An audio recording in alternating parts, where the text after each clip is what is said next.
جو خدا حضرت زلیخا کو بڑھاپے سے جوان کر سکتی ہے، نبینا سے آنکھیں نور کر سکتی ہے، حضرت یوسف علیہ السلام دے سکتے ہیں، بے شک وہ آپ کا بھی آپ کا من پسند شخص دے سکتا ہے۔ بس اپنے اندر سچائی اور مخلصی رکھو۔ دل کا حصہ کیوں بنتا اگر اس کا ملنا مقدر میں نہیں؟ دروازے ممکن کے بند ہوئے ہیں، اللہ کے نہیں۔ اللہ کے پاس وہ سب ہے جو تمہیں دینے کے لیے دنیا کے پاس نہیں۔ تمہاری رضا اگر اس کی رضا نہ ہوتی تو وہ تمہیں مانگنے کی توفیق دیتا ہی نہیں۔ نصیب اگر بدل نہ سکتا تو اللہ دعائیں بناتا ہی نہیں۔ اللہ نے اگر معجزہ نہ کرنا ہوتا تو وہ تمہیں یہاں تک لاتا ہی نہیں۔ یہ آزمائش ہمیشہ کے لیے تھوڑی نہ ہے، یہ تو بہت جلد ختم ہونے والی ہے۔ تمہارا کام بس دعا مانگنا ہے اور اللہ پہ توکل رکھنا ہے۔ وسیلہ بنانا، راستے بنانا، تمہیں منزل تک پہنچانا صرف اللہ کا کام ہے۔ ایک دعا سے آزمائش معجزے میں بدل جاتی ہے۔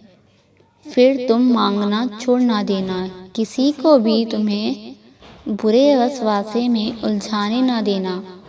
تم یقین رکھنا، مانگتے رہنا، تم اپنی دعاؤں کو بے اثر نہ ہونے دینا۔ ہمیں بس صبر آنے کی دیر ہوتی ہے اور اللہ انصاف کرنا شروع کر دیتا ہے۔ اللہ نواز دے گا ہر اس چیز سے جس کے لیے تمہارا دل ترستا ہے، جس کے لیے تمہارے دل میں بے سکون ہے، جس کے لیے تم سجدوں میں بچوں کی طرح روتے ہو۔ تم اس پر اتنا یقین رکھو گے تو وہ کیسے مایوس ہونے دے گا تمہیں؟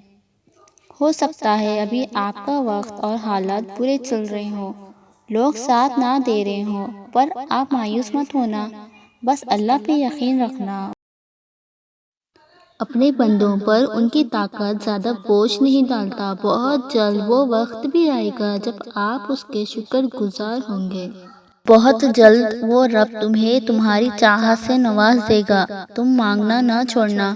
دعا کی توفیق کسے دینا ہے اس کا فیصلہ اللہ ہی کرتا ہے، لیکن دعا میں کیا مانگنا ہے اس کا فیصلہ اس نے تمہیں دیا ہے، کیونکہ آخر میں ملتا وہی ہے جو تم نے مانگنا ہوتا ہے۔ آخر میں تمہاری دعائیں ہی تمہارا مقدر بناتی ہے۔